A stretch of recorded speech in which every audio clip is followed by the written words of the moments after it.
নমস্কার, আমি অ্যাস্ট্রোলজার বাস্তু এক্সপার্ট শ্রী আনন্দ। বাস্তুতে ঈশান কোণ, ঈশান কোণ হচ্ছে আপনার 45 ডিগ্রি, অর্থাৎ উত্তর দিকটা কিন্তু আমরা সবাই জানি। তাহলে উত্তর দিকের পরের জোন হচ্ছে নর্থ নর্থ ইস্ট, তারপরের যে জোনটা অর্থাৎ ঈশান কোণ, উত্তর দিক আর পূর্ব দিকের দুটোর সংযোগস্থল, সেটা হচ্ছে ঈশান কোণ। এবার ঈশান কোণ মানেই কিন্তু বাড়ির যে কর্নার, সেটা কিন্তু নয়। এই ভুলটা কেউ কখনো করবেন না যে ঈশান কোণ মানে নর্থটাকে আমি মিডিলে ধরলাম, তারপরে যে কর্নারটা পেলাম সেটাই আমার ঈশান কোণ হয়ে গেল, এরকম নয়। আপনাকে বাড়ির সেন্টারে দাঁড়াতে হবে। দাঁড়িয়ে আপনি আপনার কম্পাসটা ধরবেন। সেটা আপনার কর্নার হতে পারে, ওয়াল হতে পারে, বা আপনার ওখানে ওয়ালের জানলা হতে পারে, যে কোনো জায়গায় আপনার ঈশান কোণ পড়তে পারে। আপনার যে কর্নারেই 45 ডিগ্রি হবে এরকম নয়, এইটাকে কিন্তু ভালো করে আগে বুঝতে হবে। তো সেই জায়গাটাকে আপনাকে সবসময়ের জন্য আপনার পরিষ্কার পরিচ্ছন্ন রাখতে হবে। তাহলে ঈশান কোণে কোনো রকম যদি ডিস্টার্বনেস হয় তাহলে কি হতে পারে, আমাদের ব্রেন ডিস্টার্বনেস হয়ে যাবে। কারণ জন্মকুণ্ডলী এবং বাস্তু, এই বাস্তু এবং জন্মকুণ্ডলী কিন্তু একে অপরের পরিপূরক। যখনই আপনার জন্মকুণ্ডলী বাস্তু আপনার ইফেক্ট হবে, ঈশান কোণ ডিস্টার্বনেস হবে, তখন কিন্তু আপনার জন্মকুণ্ডলীর বৃহস্পতি গ্রহটা কিন্তু ডিস্টার্বনেস হয়ে যাবে।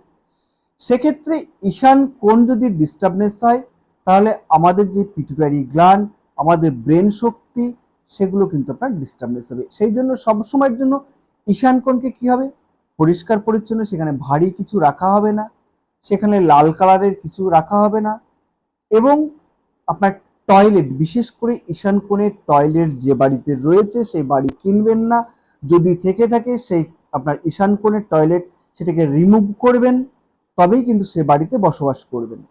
নচেত কিন্তু আপনার মারাত্মক সমস্যা তৈরি হবে এবং প্রচুর তার খেসারত কিন্তু আপনাকে দিতে হবে এই ঈশান কোণে যদি আপনার টয়লেট থাকে। তো সেই জায়গাটাকে সবসময়ের জন্য ব্যালেন্সিং অতি আবশ্যক দরকার। কারণ ব্রেন শক্তি যদি নষ্ট হয়ে যায় একটা মানুষের, তাহলে কিন্তু তার আর ভ্যালু থাকে না। থাকে কি?